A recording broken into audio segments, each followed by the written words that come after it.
Let's be honest, for a lot of church leaders, talking about money can feel, well, kind of heavy, right? But what if we could reframe that whole conversation? What if we saw the budget not just as a spreadsheet, but as this practical, really powerful plan for our mission? Well, in this explainer, that's exactly what we're going to do. We're demystifying the church budget.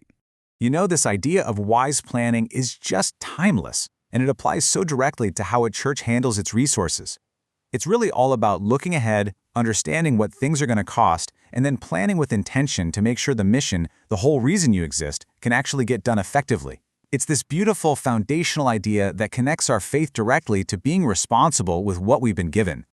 So, here's the absolute key takeaway. A budget is a strategic document.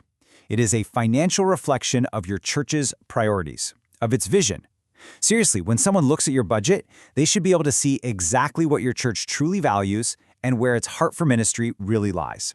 So, why is having this plan so critical? I mean, really, why does it matter so much? Let's dive in and break down the core reasons why having a clear financial roadmap is just non-negotiable for a healthy church. Think about it. A well-defined budget creates transparency, and that's what builds trust with your people. It makes sure that the money being given is actually going to support the church's vision. It also gives you stability, so you can handle unexpected costs.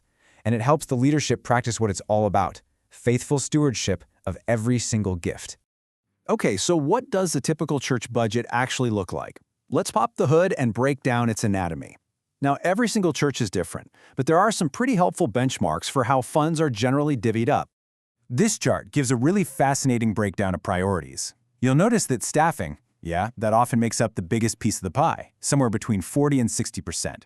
Then you've got facilities and operations, with ministry, outreach, and savings filling out the rest. But you got to remember, these are just guidelines, not hard and fast rules. Your church's specific mission and context, that's what really matters. And this just brilliantly shows what those percentages look like in the real world. So for a mid-sized church with, say, a $500,000 annual budget, you can see exactly how the funds are spread out. 50% for staff, that's $250,000. Facilities at $125,000, and so on. Seeing the actual dollar amounts just makes the whole concept so much more concrete, doesn't it? You know, a budget isn't just about the numbers themselves. It's deeply, deeply connected to the people who manage them and the systems that protect the church's integrity. The way these funds are handled, it's a really serious responsibility. Let's just pause on that idea for a moment. Managing donated funds is a sacred trust. It represents the sacrifice, the commitment, the heart of your congregation. And that's exactly why having strong internal controls isn't just good business practice. It's absolutely essential for keeping the integrity of the organization and holding onto the trust of its members. One of the most critical internal controls out there is something called segregation of duties. The concept is actually really simple. No single person should have total control over a financial transaction from start to finish. This system of checks and balances protects the church's money, for sure, but just as importantly, it protects the reputations of the staff and the volunteers involved. So here's how it works in a super simple scenario. Let's say the youth group needs t-shirts. Okay, step one, the ministry leader makes the request. Then a different person, maybe a pastor, approves it. Then a third person, the treasurer, actually issues the payment.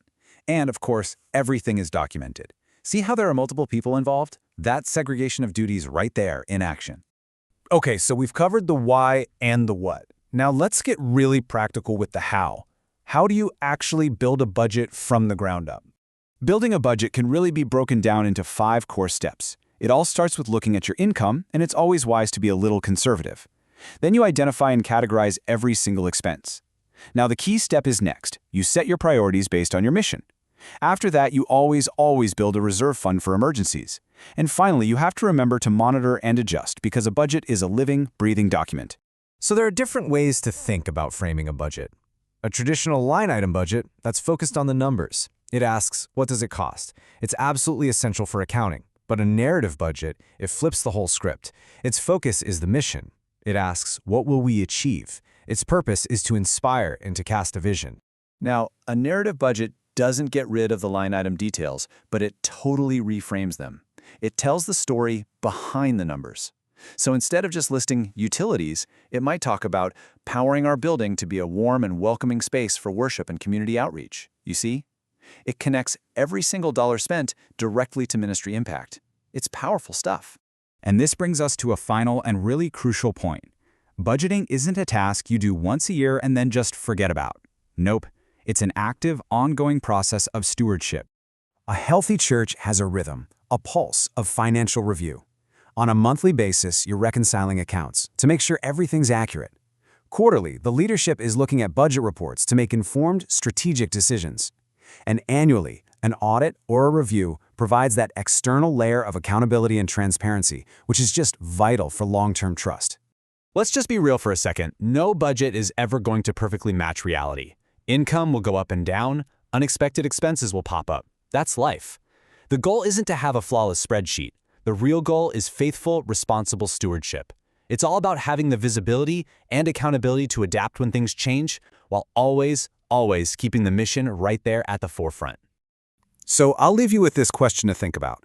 If a church budget is truly a financial plan for your mission, if it's a story told in numbers, what story is your budget telling about what your church values, where it's headed, and the incredible impact it's making in the world?